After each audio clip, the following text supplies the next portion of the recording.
Welcome everyone, and I'd like to call the meeting to order. First thing on the agenda is our Pledge of Allegiance. Would y'all please stand with us? I pledge allegiance to the flag of the United States of America and to the republic for which it stands, one nation, under God, indivisible, with liberty and justice for all. Thank you.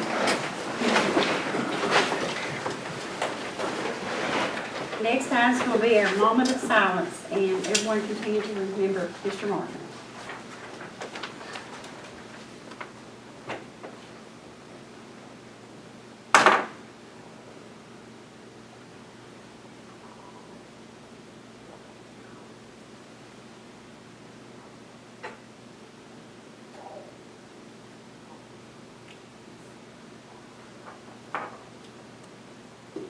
Thank you. Okay, our next item is going to be staff spotlight.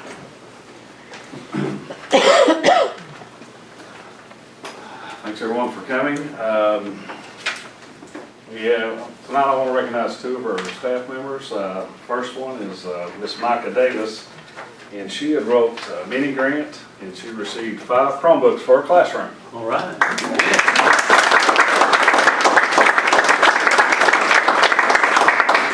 Teaches second grade at Eden Elementary. Thank you. Does a wonderful job for us. You should have worn your dress, Micah. That's your children's sign. Oh, yeah. That was something. It was. Our next staff member is Miss Kristen Roberson, and she wrote a mini grant for a drone.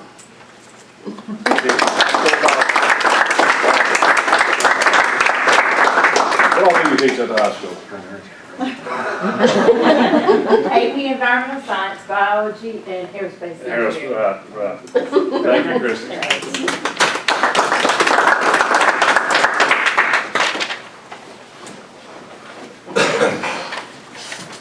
Okay, our next. And, Oh, okay. I was waiting. You didn't say anything, so.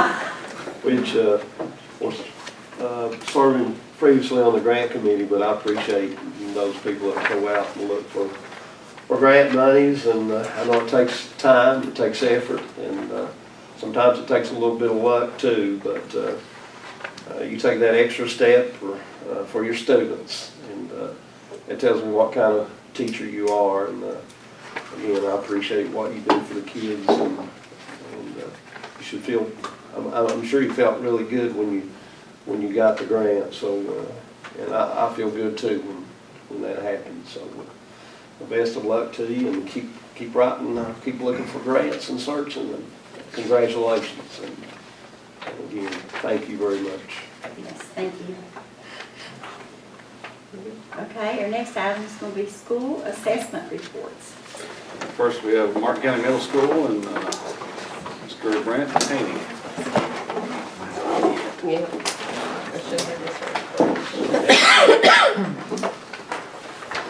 He has a hard copy, looks like. I'm on the flash drive too, just in case. Well, I have it on here. I can just pull it up. I think I brought flash drive last time. Thank you, thank you. Again, and I'll get caught up with Go ahead and begin. Sure. All right, first thing that I'd like to do is, before we get started, I apologize for 2 things. One, my voice, it's pretty intolerable right now for you. But the second one also, once I get done, I'm going to have to skip out. But we always have revival this first week of October at our church, so I'll be sleeping out just as soon as I get done. I've already apologized to the high school, so to let them know I wasn't just running out on them. Your first slide, and I'm not going to go through each number that's on each of the slides. However, if you have questions as you look at them, feel free to ask those questions, and we'll answer them to the best of our ability. The first slide, however, we'll look at the first slide that you see, and you can flip over to the chart if you'd like. Sure. This one is your overall scores, and as you already know, Martin County Middle School is a TSI school, and as you look at this particular slide here, this was our overall K-Prep data. You see the blue, that's your goal. This one is somewhat very disheartening when you look at it and you think of really one student, because the goal in the proficiency indicator, reading and math, 62, and we scored a 61.9. The separate academic indicator, that's your science and social studies and your writing, our goal was a 55 and we scored a 55.9. The growth indicator, our goal was a 9.5 and we scored a 9.4 in our growth indicator. So obviously it's about as close as you can get and not make it in those three categories. And when you look at it, honestly, it's one student.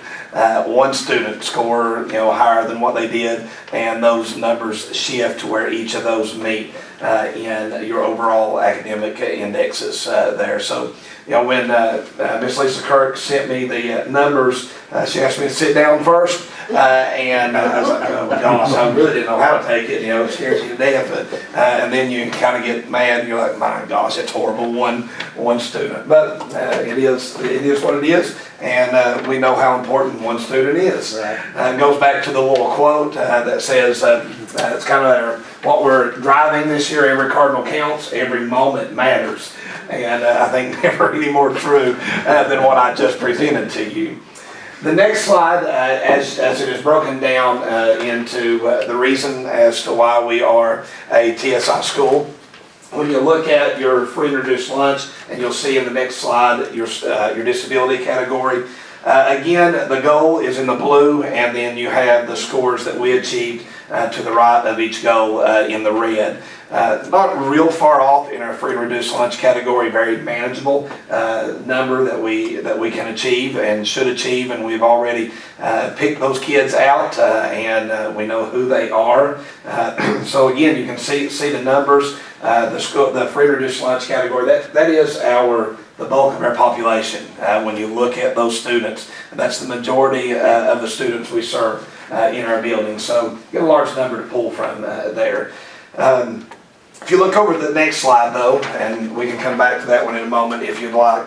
This is our disabilities with IEP, and we were a little worried going into the test in this particular category. And obviously, just looking at the slide, before you even look at the numbers, there's a much larger gap. And when you look at, especially down to your growth indicator, this one probably is the most alarming one of all of them to me. The index for that one this year was a 1.5, and we were needing to obtain a 9.5 in that.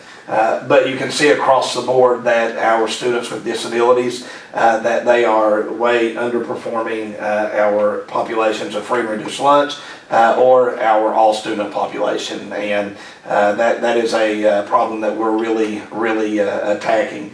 Just not seeing the growth, again, is probably the biggest concern. Ironically, our special ed group last year was some of our best performing students in the building. We actually achieved, the year before, we achieved the bonus points. And that was something that we really thrived in last year, and somehow or another we just didn't meet that. But we got a good crew looking at it and working toward that as well. The next slide is a slide that just kind of breaks down your scores from your reading, your math, your science, your social studies, and your writing. As Lisa and I spoke today, Ms. Kirk and I, one of the things that you really focused on, prior to the new change in scoring, was you tried to get each of your subject areas to be above that 50% mark.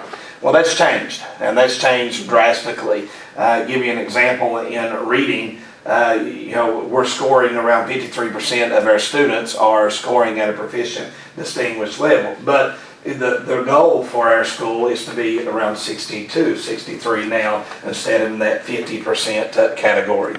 So even though my reading department had a really great year, and you'll see that in the pluses in a minute, for instance, my 6th grade students had 61% of the students that scored proficient and distinguished, which is phenomenal. I mean, that's just, that's great scores.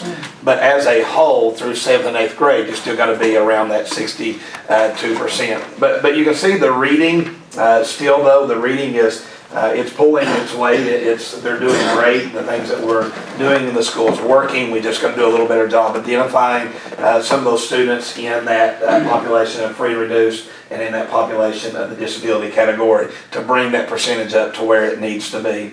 One of our Achilles heels, and it has been for the last 2 or 3 years, a lot of different reasons for that, none that we can't fix and that we are currently working on. If you see your math scores, our math scores are scores that we're working very hard on this year with the help of the board, help Mr. James and many of the things that we have in place. This year we are really anticipating a climb in that. My proficient and distinguished scores in math, the percentage was 27.5. That's not acceptable in any way, shape, form, or fashion. And that's those combined numbers that you see there those are the index scores when you put just a percentage to it, which is what we're most common used to seeing. It's 27% of your kids scoring proficient. But we did have a highlight in 6th grade math. I only had 14 novice kids in 6th grade math. And when we looked at those scores today, I was just curious. About 10 of those 14 were within 1 or 2 points of not being novice. So that was a really strong suit within my 6th grade math and the novice reduction part of that. Still a lot of work to go. Science, those scores are not good either, but at the same time, those are things we're still we're chasing a moving target, but the target's kind of settled down now, and we know exactly what the target is, and we believe those scores will continue to climb as well. Your social studies scores are they're around 41% proficient, distinguished. Your writing scores, they're about a percentage less than what they were the year before with 31%. I think last year we had 33% of them that scored. The year before, 33% of them that scored proficient and distinguished. Questions about that particular slide? As you can see, your disability category way underperforming in each one of them. Yeah, but I thought that's a real plus in the reading category for the disabilities with IEPs. It's higher than I would. I wonder, compared with your past couple of years, do you remember if it were that high? Over the past couple of years, it has been a pretty steady pace until this year. It dropped a little bit this year. This was our worst year since I've been over there with the special education scores. Since we've been there, we had some pretty low special education. As soon as the scores come out, as soon as we started tabulating them, we knew almost instantly, without even looking at what TSI was going to be, that we were going to be targeted in the special ed category. So across the board, those scores were a little lower across the board than what they have been in past years in the special ed. Is it, who sets these target dates? I mean, these target scores of, say you wanted to be 69 point, no, I mean, you say you... If you go back to your very first slide, your very first slide, and I think the second, third slide, but they have 3 cut scores. The first score is a 62, and I believe the other was a 55 and a 9.5. Those are set by the State Department, and they're released to us. Do they use in setting those? I can answer that. Okay. To set those this year, it was all new accountability system, and so it was based on federal requirements. For us to receive federal Title I money, we had to meet the ESSA waiver. And so to identify the CSI schools, and we don't have any in the district, that was the bottom 5 high schools. They had a range of numbers that varied from 20 to 70. And so they fluctuated those numbers all fall without telling any of us any of the scores until they found the right situation to have 5 high schools and be able to identify the bottom 5%. So for example, the cut score, proficiency cut score, Ms. Williams, at the high school for reading and math was 40. So they tried it at 42, I believe, and that was giving them 6 high schools. So then they tried it again at 40, and they got 5 bottom high schools. So that's how they came up with those numbers. That is, There was much discussion and debate, and a lot of people around the table. yeah, I would have liked to been in on that. That seems an odd way to, anyway, I'm sorry for taking up We've your time. already had these conversations. Yeah, I know, yeah, sure.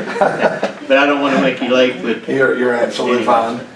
But if you look at those scores on that page, the slide that's up, that last slide there, and you compare those to your cut scores, you can see that even the free and reduced lunch population in reading was performing where they needed to be in reading. And if you look at your overall population in math, 53.9, needing to increase, and what we have done is just, we kind of took a different approach at it this year. And we had each teacher, instead of, we come up with a percentage that we needed to meet those targets. And we took it, and each teacher had to take that percentage and into their classes and pick those kids out that needed to be. Instead of doing it just as the math department, and you have one percentage, you have a percentage as a 6th grade teacher, 7th grade teacher, 8th grade, and that way you're all working toward that 60% or that 50% or that 40%, and there is a much higher possibility of reaching the percentage that you want because you're all working at that same percentage level that we're needing. So, I think that's going to be an improvement this year with that. And Mr. Haney, if I could add also, in the past, we had kind of reduced rates for our free and reduced population and our special needs population. Those goals weren't as high as the 60.2 and with the new waiver and the new accountability system, everyone has to reach that cut score. So your special ed students are held to the same cut score as your regular population. So that makes a big difference in configuring who's TSI schools and who is not as well. So, and as she's saying, that's something that you have to consider. We, as close as our free and reduced lunch is to moving, and as far away as our special education is from moving, unless they both move past or to the cut score or beyond, you still end up landing in the TSI. So it's a pretty tall order with the number of special ed students we have in middle school each year. But it's the order we got to fight that no matter what the order is. Your next slide that you have is your growth indices, and again looking at that 9.5, you can look across your reading again with the exception of your disabilities, and that goes back, Mr. McCoy, to the question you originally asked me about how that they were performing in comparison. They only had 2.6% growth that year, and that's a scary number because growth is what you want to see regardless of whether they actually move far in the actual accountability number. And then your math, when you look at growth, that's our big focus area. And the growth is way off in all three of your categories there, whether it's all or free and reduced lunch or disability group. And then the next slide is just kind of your plus delta slide that kind of lets you know the things that our reading scores overall increased again from the 2017 year, so that's definitely a positive. And then the 6th grade students, I think I already said you had 60.7% of them who scored proficient or distinguished in reading, which I think is phenomenal score. And then you only had 14 novice in 6th grade at math. And then if you look over to the delta side, your math novice reduction, your math growth indicator, math proficiency, and then just closing that gap in your free and reduced lunch and your special education. And all of those are the things that would remove us or move us beyond being a TSI school. Any questions?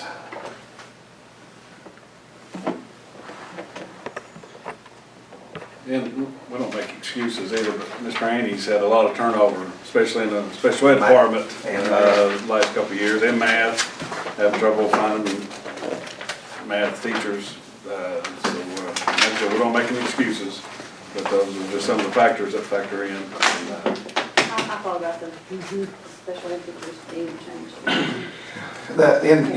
Math especially, and math has been many more years since we've been over there. really, we've been fighting the battle with math teachers since we've been at Martin County Middle. But You know how many physics teachers, you know how many people graduated from college last year with credentials to teach physics? One. I just hope that that Kentucky can reclaim what they have and attract somehow, but with the way that it is going downstate with the pension system, wanting to reduce that, and I'm just scared that the whole state will be in limbo in trying to attract teachers, and that will put Eastern Kentucky in a great in farther. Well, the math is, I mean, you know, any principal you talk to, any district you talk to, you know, they are searching and usually starting school, trying to find math teachers if they have a vacancy in that spot. And everybody's looking for the same few candidates.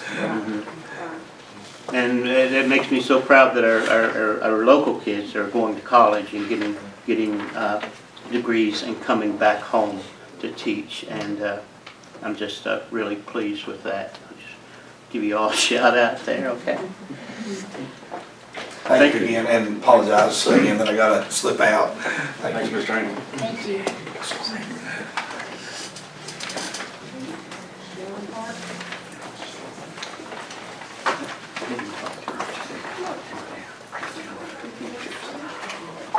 Thank you. And as Ms. Williams is getting ready to go, I'll just add another comment. When we've been talking about TSI, the target support, when they're looking at those subgroups of students, at the high school level, and I'm not sure the percentage at the middle school, but I do know at the high school level, 49% of all Kentucky high schools were designated TSI. 40 what? 49% of all high schools with the new accountability system. This new accountability system, educate me just a minute. Who was in charge of organizing that, or getting that, putting that together? Well, there was a team of Kentucky educators and administrators that submitted the plan to the U.S. Department of Education. And so it had to be approved by the federal government, the U.S. Department of Education. It was approved by the federal government. That's who's over that? Is that lady that has never been in a public school before?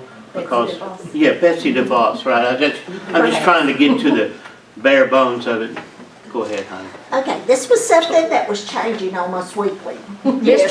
Literally. I mean, Mr. Baldridge would come in and he was crunching our numbers and he says, I think we're good.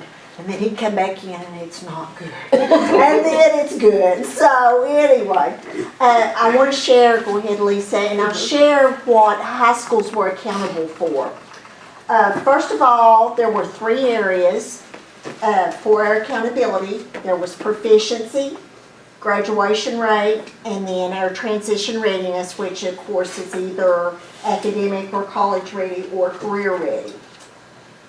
And for proficiency, they looked at the student performance on the reading and the math on the ACT. So this would have been our junior students. So just to give you an idea of the scores for math, a novice was 2 to 15, and of course for novice students you got 0 points. For apprentice, it was 16 to 17 on the ACT, and they did give 0.5 points. Then to be proficient, it was 19 to 26. Now if you look at the low end of proficiency, that's college readiness.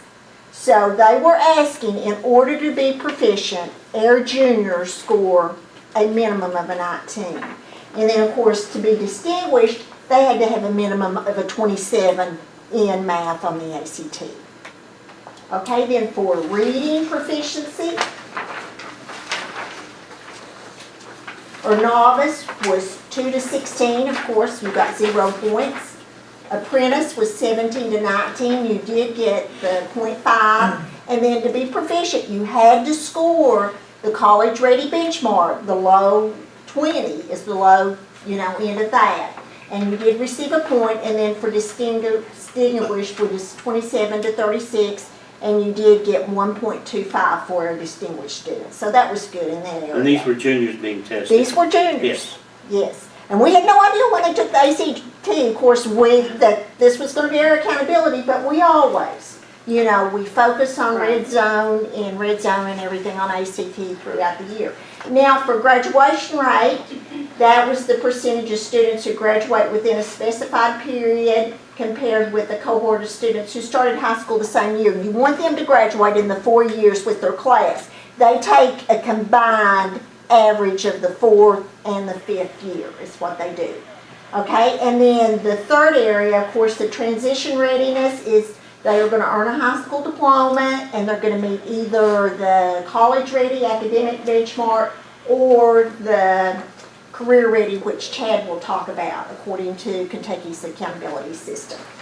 Okay, so I just wanted to talk a little more since the accountability system is new to you all, and Mr. Haney and Lisa have already hit on it. A comprehensive support and improvement was the lowest 5%. These were the labels that were given this year. And then, of course, the TSI for targeted support and improvement is if one or more of these indicators drop below the CSI level, and that's what I'll share with you, what hours. And then, of course, other. You know, and as Jerry Brooks stated, I never wanted to be an other so badly before, you know. All right, so the next slide is our scores at Sheldon Clark. Our reading and math proficiency, the two combined together on the ACT, was 49.1%. Now, consider, this is as juniors, 49.1% of our kids were college ready. That's how we can look at it, because they, in order to score a proficient, they had to be. In regard to transition readiness, we had 54.4%, and the cut score for this, I think, was 41%, so we were way above that. Transition readiness changed in midstream too. Chad can tell you about that. They changed the requirements in order to be career ready. Some courses counted, some didn't, and suddenly you couldn't just have a nurse aide certification. You had to have taken a NOCTI too, and this all changed mid-year. So I was overall pleased with their transition readiness. When I looked at previous years, everything had changed. We no longer got a bonus point, the 0.5 for kids being both college and career, which we had in the past. So I thought we did well there. And then our graduation rate, 94.5 for our four-year cohort and 96.4, and the cut score for this was 85. And a school that had 83 or below automatically went into CSI. Now, the reason we are TSI, for our disability in reading, we had 14 students that was in this group, and we had 30.6%. But for math, we fell below that CSI level with a 3.6.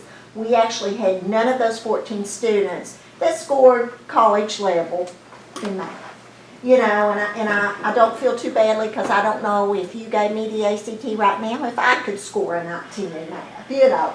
But we actually had one apprentice, so that gave us the 3.6%, okay. So I've already talked to you what the reason we are a TSI school. It is our math for those 14 students. Now, a lot of the schools in Kentucky did not get TSI because they had less than 10 students. You have to have 10 or more in that group in order to be counted. So there were several schools throughout Kentucky that just had a lower number. So, and so their scores didn't go into compute? No, did not. You have to have at least 10 in a group in order for it to count. And we had 14? We had 14. We have 11 right now. We have 11 that we're targeting. And the reason they chose the number 10, several years ago, when test scores came out, there was a school that had fewer than 10 students, and one such parent looked at scores for their school and could break down just based on data who those special ed students were. And so I guess if you're statistically inclined and have free time, he did. And so anyway, it was a big to-do around the state. So they cap it at 10. You have to have 10 students in your school building in order for them to be counted in any one grade level.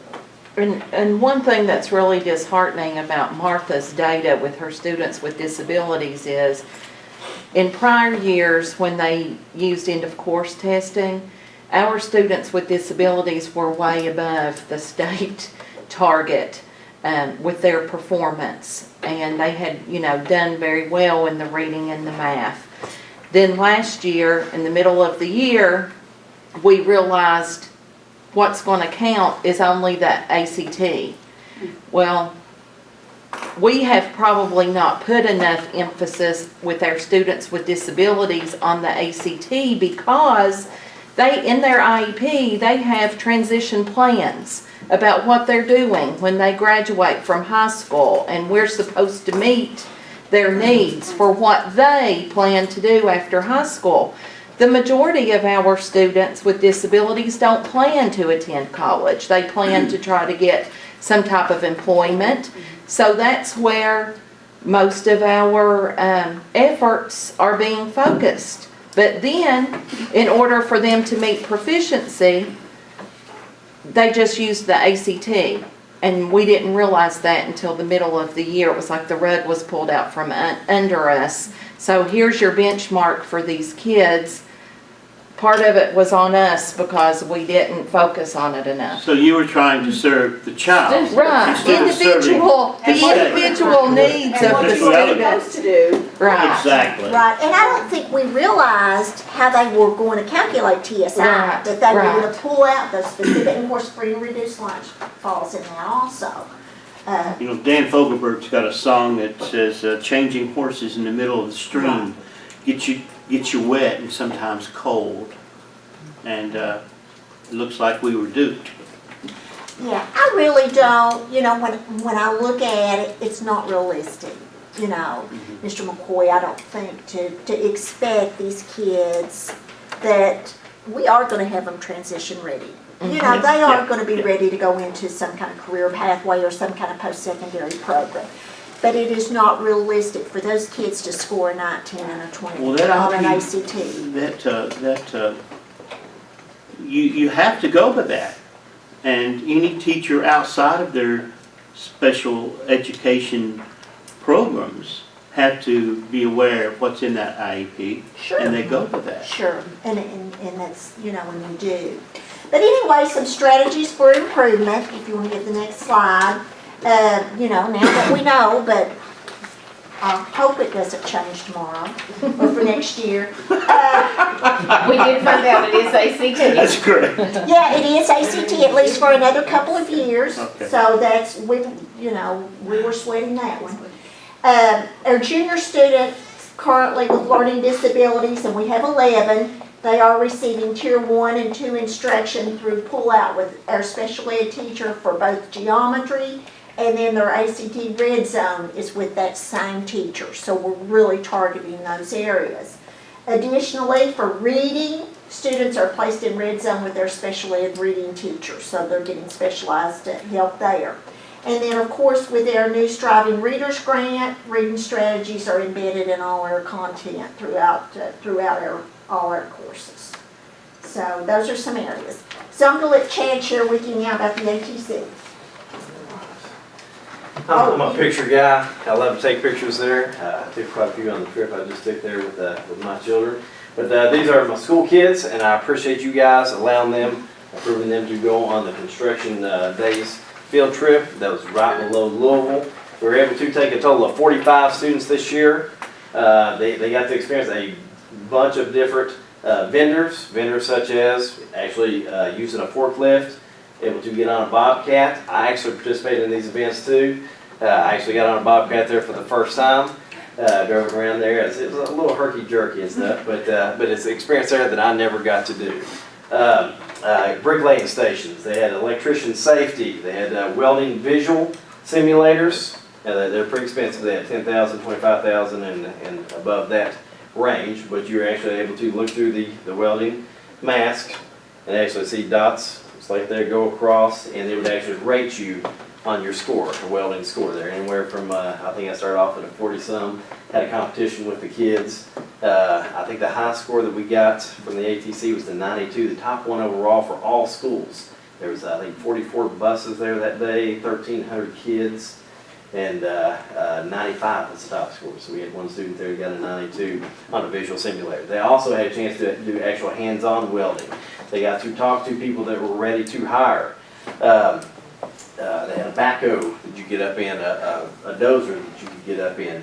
The experience there that the kids got, actually going around to the employers there, they actually got to see firsthand what we tell them in class. Sometimes it may not sink in with the teacher telling them, or maybe even me telling them there, but when they're out there in front of an employer, and that employer is telling you that if you can show up and show consistent attendance, and you can pass a drug test, I can hire 100 people tomorrow. And that's actually what one of the guys said to 3 of our students. He said, I could hire 100 of you guys tomorrow if you'll show up to work consistently and prove that you have good attendance there and can pass a drug test. It sinks into them. It sinks in, and the amount of money that they're actually saying you can get starting pay, and then within a 2-year time period, you're talking about $14 or above starting pay at all these vendors that I talked to. And within a 2-year time period there, you can make up to $30 or more in those jobs. So the opportunities out there, the kids were able to see that. A lot of smiles. I got to eat the Golden Corral buffet, so I got there because they love to. But I appreciate you guys letting them go on that trip. It's definitely worth the time and money that we spend to take them on something like that. As far as our reasons to celebrate, on the next slide. Got a lot of reasons to celebrate. One is our COSA pass percentages were well above the state average in every program. I'll point out a couple here. The IT program, for example, was our highest one that separated from the state. We had a 92% pass rate compared to the state average of 55%. So, I mean, we were well above state average, but we were above average there in every single category, whether it be construction, allied health, administrative support.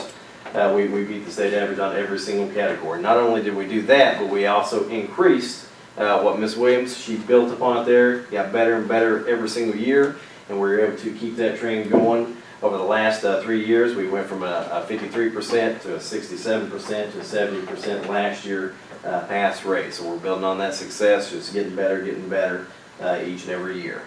As far as the certifications earned, 92 were earned. I said this year, it should have been this past year or last year. But 92 certifications were earned. I'm on the same page as Mickey there when he talks about kind of the craziness there of the accountability system and trying to do what's best for kids, as opposed to you know what the state's saying that they have to do. Of those 92 certifications, there was a number of them that did not count. Okay, take auto mechanics for example. There's 10 tests the kids can go ahead and pass and get certified in. Only 4 of those actually count toward our accountability. Doesn't seem to make sense, but we had a lot of certifications passed.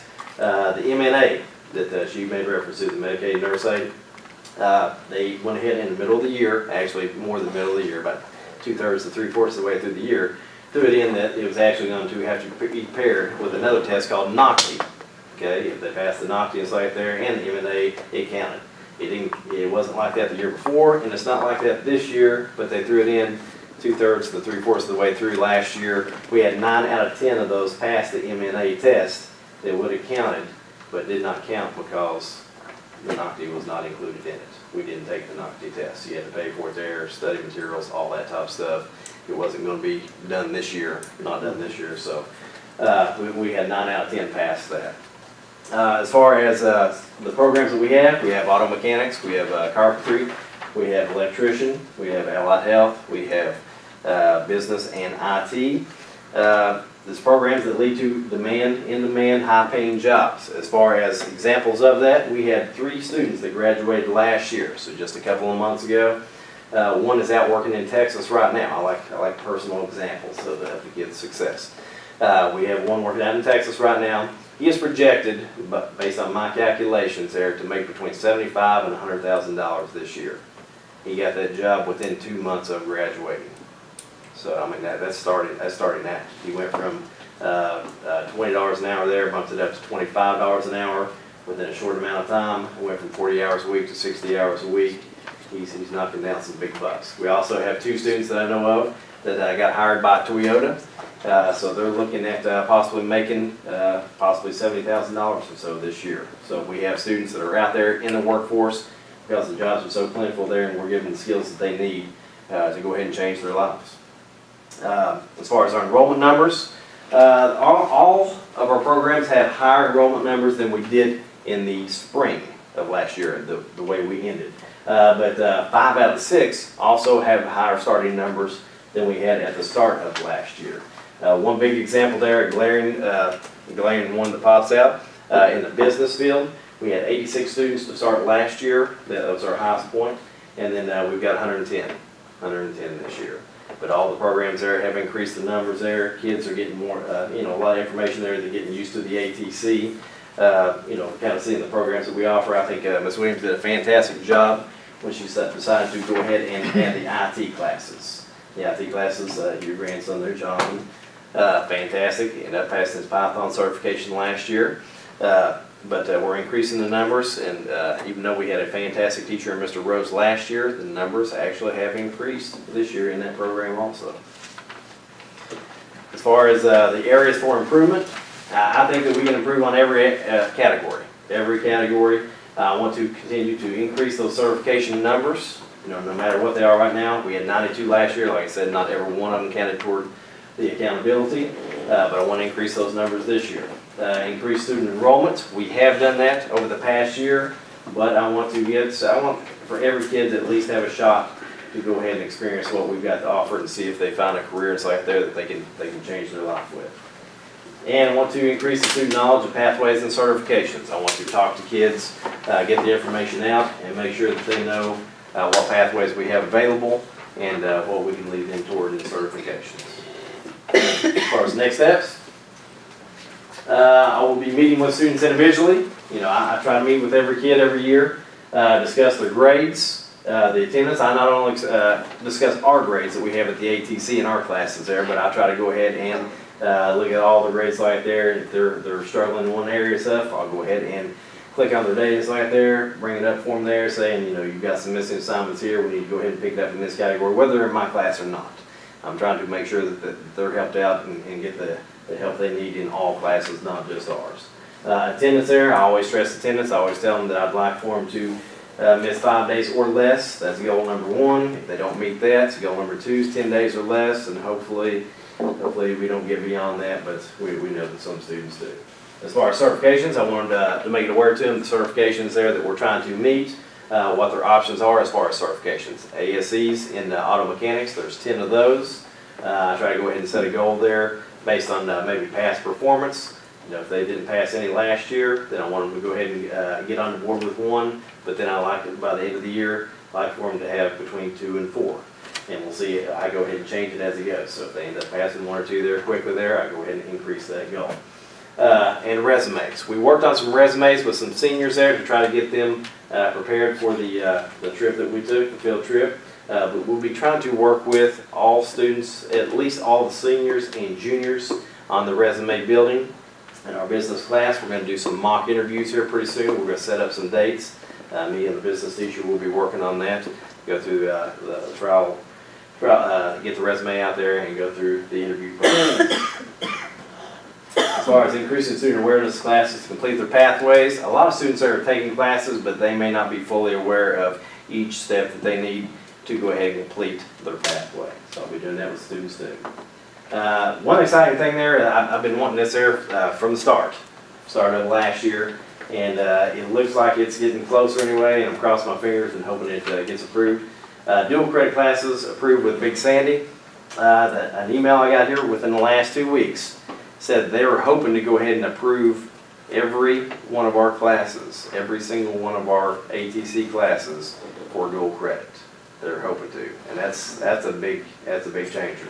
That's a big changer. As of right now, there we're very limited. There we had a business class, Economics 190, that had dual credit, but the other classes, whether it's auto mechanics or carpenter or whatever, if we can go ahead and get these kids on the board with a couple classes, one, the percentage that they're going to college, is a lot higher. You know, the job market's good enough right now, so out there where they could get a job right out of high school. You know, that there's so plentiful, 3.5 million jobs available right now.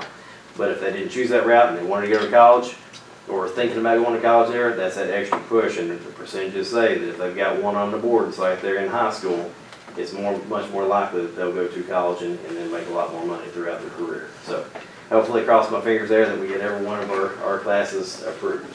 As far as preparing our students with skills that businesses need, I feel like we are doing that. We've got every program that we have is considered by the State Department as an in-demand, high-paying job. And they give that a bonus. She talked about the 1 point compared to a 1.25, a little bonus point extra. All our programs there, if they get certifications in our programs, in our field, all of ours are in demand. So they're all labeled as a 1.25, a little bonus. Any questions from you guys? I appreciate what how hard you guys work, and of course, on the test scores, and like Mr. McCoy was talking about, towards accountability, and it seems as though you get accustomed to or familiarized, you're familiar with one system, and then it's almost like, well, Showcard High School or other schools scored distinguished, or these, so let's change it, let's look at another, or go another route about accountability scores. But I looked at the data scores from surrounding high schools, and ours is comparable. I mean, Johnson Central and the other schools are TSI. I think Pikeville, which in front of me here, was the top. They had the top 20 high schools. Of course, Pikeville scored was only one in the top 20. The bottom 20 we had McGoffin County. So, and the rest of us were kind of in the same situation. But I appreciate, of course, the article I read in the Herald Leader talking about education flattened out over the past 5 years and little improvement.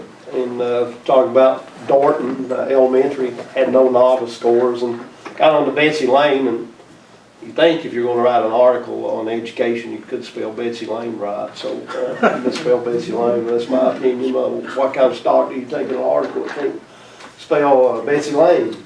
But I don't know how many read the article as far as Kentucky County. Harold Leader wrote about Martin County being one of the worst performing counties in the nation.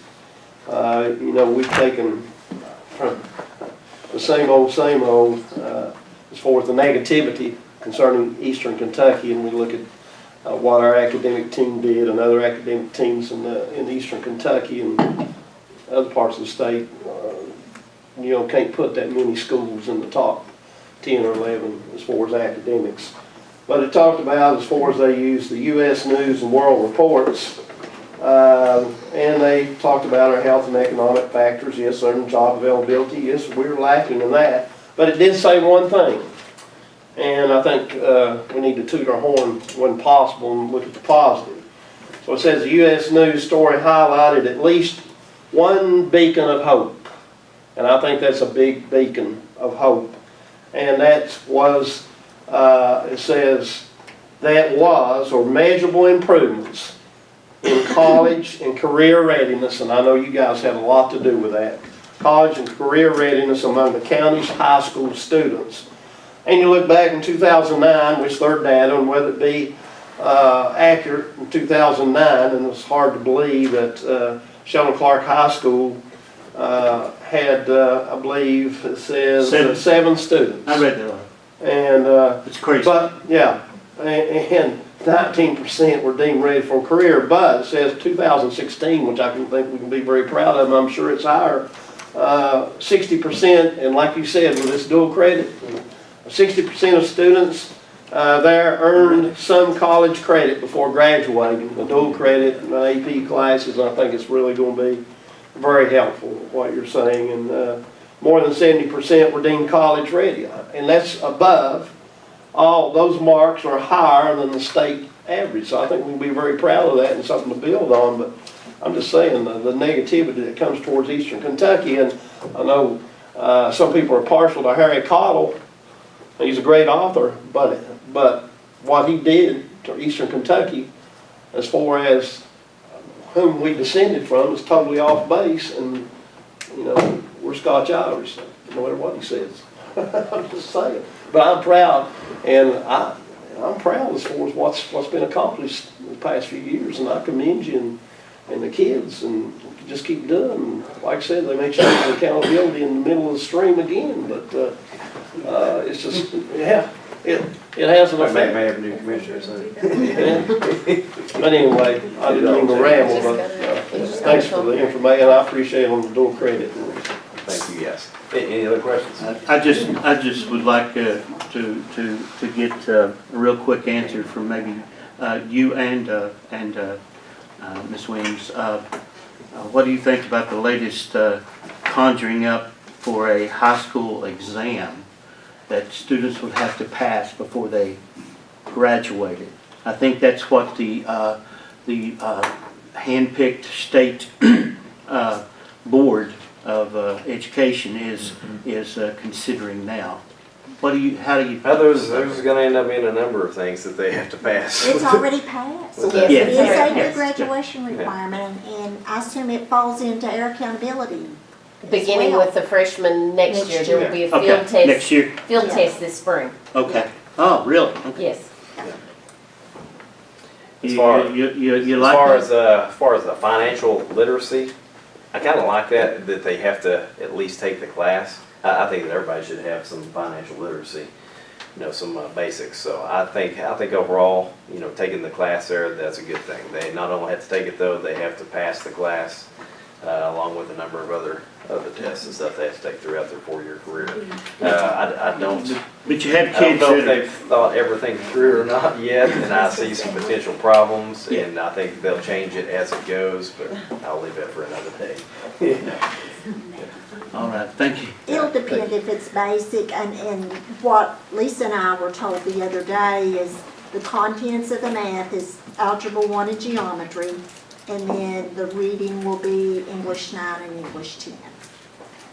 I'm not against accountability.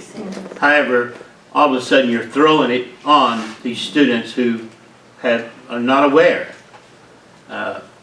And teachers who aren't aware of what's going into that. Okay, thank you. I worry about how it will affect our students with disabilities. Yeah.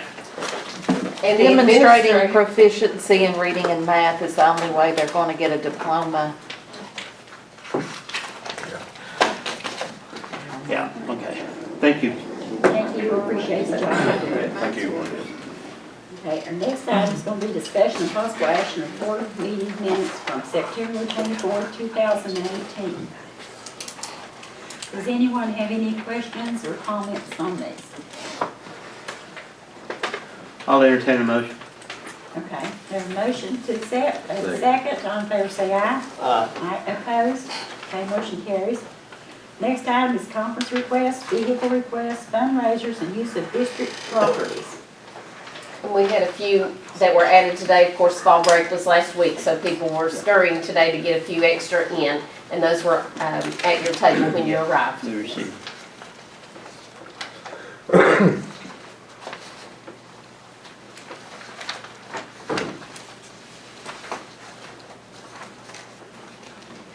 Does anyone have any questions or comments on them?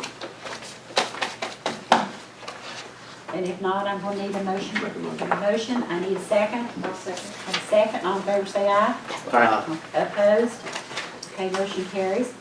Next item is discussion of possible action of paid warrants in the amount of $1,183,472.54, which includes items paid outside the board in the amount of $154,840.46.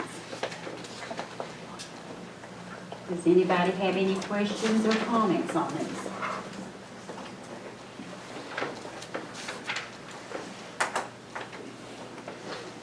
If not, I'm going to need a motion. Have a motion, I need a second. I'll second. A second, all in favor say aye. Aye. Aye, opposed? Okay, motion carries. Next item is discussion of possible actions for orders to the treasurers for 10/8/2018 in the amount of $892,000, $892,923.32. Any questions on this?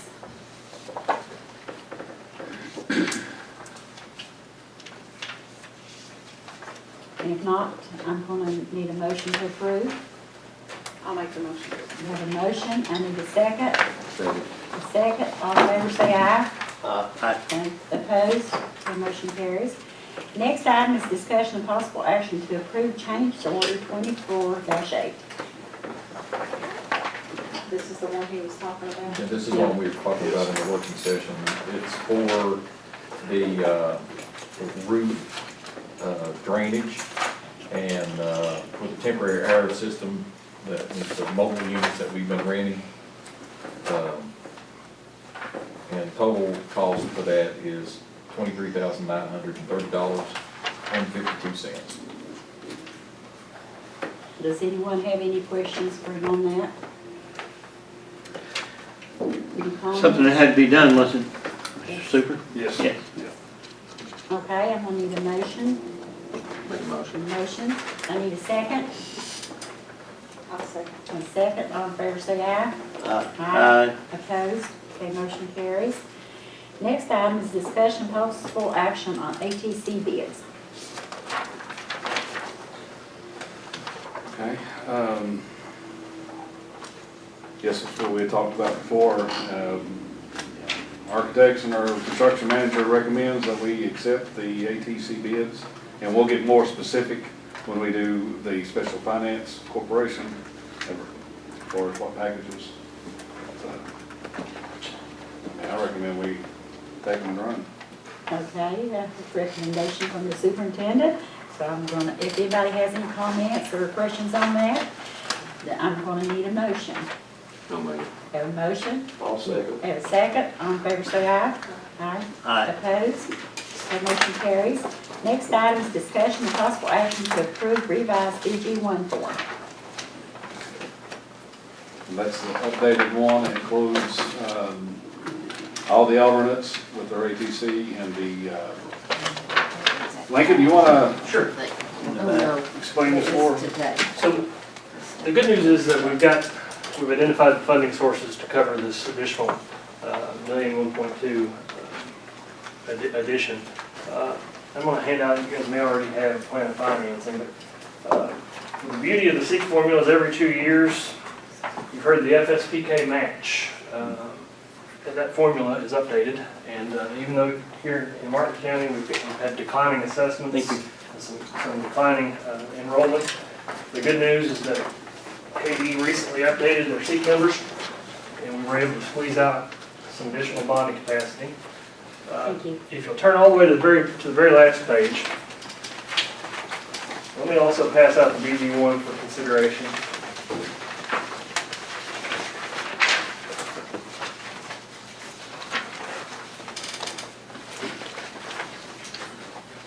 Here is the updated BG1 with the increased project cost on the top. I think I got a copy of that. Everybody already has copies of the BG1? Got a copy, yeah. Perfect. So if you need me to go into any greater detail on the left-hand side, down towards the bottom, items number 11 through 15, bank and rating fee, we have to hire just part of the fixed costs of a bond issue. You have to hire a rating agency in New York to come in and look at your past audits and give you a stamp of approval so you can get the best interest rates. Our FA fee is going to be up on number 5. Bond discount item number 4, that's similar to a point you would pay on a mortgage, on a home mortgage. If we just look at the bottom line, $8,976,714 is the total project cost. The right-hand side shows where these funds would come from. Item number 4 on the right-hand side, you'll see a larger number than I think you've seen in the past. Your bonding capacity at $5,645,000. Of course, you guys are familiar with your item number 12, the work-ready funding, $2,736,000. This morning, Joe Nance, in consultation, identified some other cash available.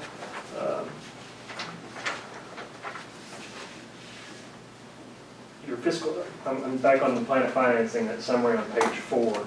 The fiscal year 2008 leftover building fund and capital outlay funds totaled $305,000 in cash that can be put in the project. This should say fiscal year 2019, the second row, identifies $290,000 of additional cash that will be left over after all bond payments that are already scheduled for this year. So together, that's almost $600,000 of cash that has been put into the project, in addition to the increased bonding capacity, allows us to be in good shape. I'll point out that we're not taking every penny because we do have declining enrollment. That leaves a few $1,000s left. That still leaves your, when we make projections, KDE requires us your capital outlay, which is that $100 per unit of ADA that's available for bonding capacity calculations. They require us to only use 80% of that, just to leave a buffer in there for situations like declining ADA. And so this still allows that going forward. That buffer's still there, and it's our opinion that you're in good shape to consider this increased project size. Questions? I think you're talking about work ready force, I don't know if that's in work ready force funding, which we thought from the beginning when we were going to get $4 million. And then the prevailing wage was done away with, and of course we ended up with 2.5. But it's like I was at KSBA training, and of course I chose the board from Warren County and then some other counties. Who is getting the benefit, which they didn't think it was the school system on prevailing wage being done away with, so they didn't think the workers were, as far as maybe they're getting lower pay, but who's getting the benefit? I mean, what's your opinion on that? They had nothing to do with bonding. But No, I don't know. No, I don't have an answer to that. As far as the project costs going down because of the prevailing wage not being there. it don't seem like it's helping us here. Yeah, I don't have that answer. I mean, it's just, it doesn't seem like they said who's getting the, which we lost, which at one time I was told probably that we were going to get workforce ready money, and then once that prevailing wage is gone, well, you don't need as much money now because prevailing wage is gone, so you only need, rather than 4, we're going to give you 2.5. So that hurt. And then I still don't see where I still don't see, but we're thankful that things worked out, and appreciate what you do and Joe Nance. And if Joe was here, I'm sure he would have had a detailed explanation. Yeah. Joe was on top of things. He most certainly is. I figured it out. He's, part of him is magic. It's that black briefcase. Yeah, exactly. Within there, he has some tools of the trade. He has been extremely important to this district. Yeah, it's very important. And you tell him we appreciate it. Oh, please do. He's one of my favorite people in Frankfurt. And he's moving up, isn't he? He's moving up. Yeah. No, I got a lot of respect for Joe and how he deals with situations, and like I said, comes up with solutions. And plus, I think he's a good person. I do too. He's a good, caring person. He's good people. Yeah. Good people, as we would And say. we're glad to have him on our side. I wouldn't want him to So. me. I think it's the first time I met you, but you made a good impression too. I graduated from Moorhead, and Joe took me under his wing in 2003, and so I've been keeping him on the road. It had been his back office until he overbooks himself. So.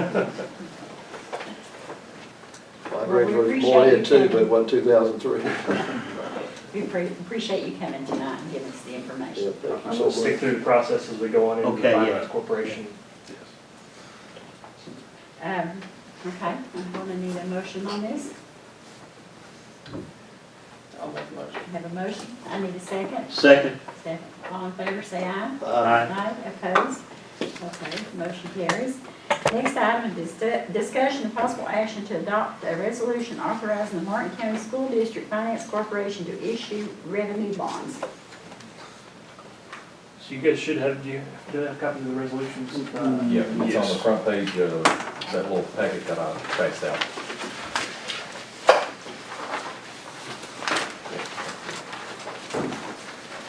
So it should be the bottom resolution. The first resolution was of the school board, which authorized, So is this where we go into recess of the regular meeting and go?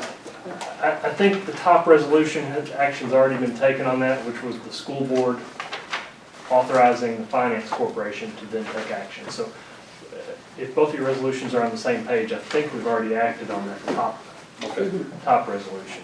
Okay. And then once we go into the finance corporation, it'll be the bottom one. That's the last. I don't think I have a packet. I don't have. Should be attachment. No, it's not an attachment. No, we thought only Kathleen needed the resolution, so he has other copies, so he can Oh, give those to you. Yeah, it's on the attachment. So I'm not. Our apologies. Okay, no, that's. Yeah. Thank you. So this is the resolution for what we are on right now, correct? The discussion possible action to adopt the resolution authorizing the Martin County School District. We're at item 13 on your Right. agenda. So this is, this Do resolution. we need to, So first, we would need to, change an order, or what do we need to do to fix that? we would need to go into, we would need to enter the finance corporation. Okay, so we need to, The first small resolution, I think, was part of,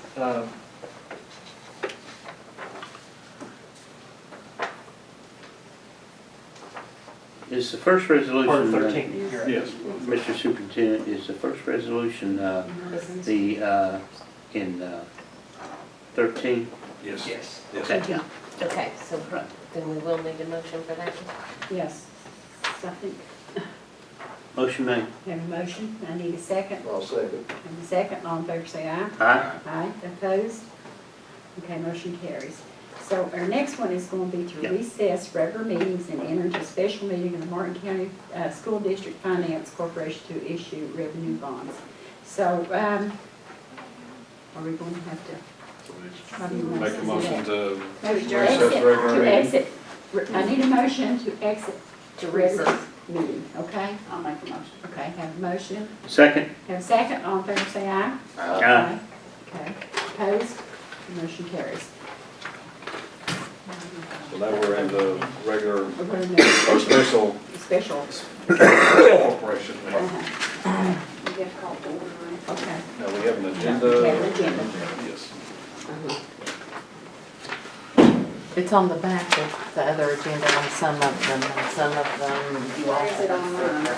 You all have separate. It has to go to a different meeting, I think. You Oh, I'm have sorry. an agenda. I saw it. Did you get over to the other meeting? So You want to get over to the let's see, go over to e-meeting tab. There's an e-meeting tab on the right, Lois. Just click it.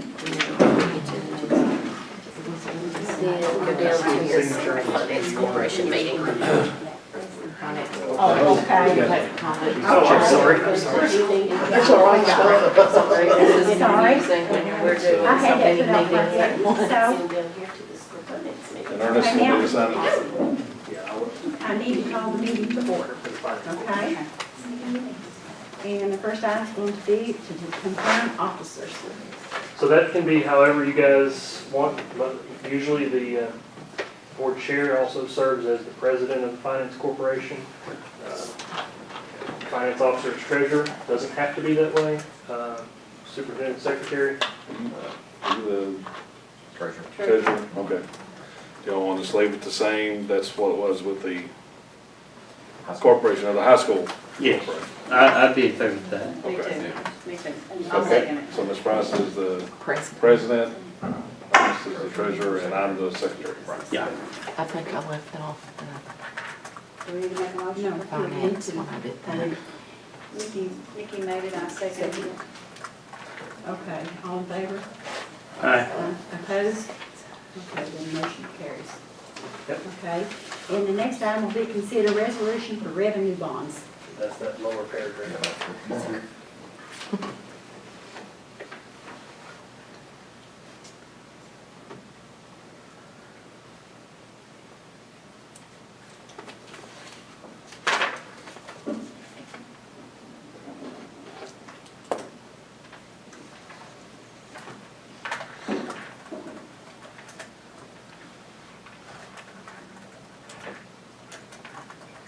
Do you need a motion to accept I'll this wait for everybody to read it. resolution? Yes, we need a motion. You got it? Got a motion, I need a second. Got a second, all in favor say aye. Aye. Opposed? Okay, motion carries. So next is, I need a motion for adjournment. Make a motion. Okay. Second. Okay, all in favor say aye. Aye. Opposed? Okay, motion carries. Go back to Ian. Yes, you have to go back to the other one, and I'm sorry about one. One second, you'll have to get back to the other one. This is a little, It's just a little hairy for me. Okay, so then you should be on like item 15 to. Yeah, but Stephen, see, it won't let me go, I'll have to go back into the finance meeting, it won't let me do both at once. I'm good. Are you there? Lois, you know how to go back up to? Yes, Okay. yes, yes. So who motion to exit? Was that? to exit me? I think it was Stephen and me, wasn't it? Thank It you. was to resume regular meetings too, so. Thank you. I'll have to do this one.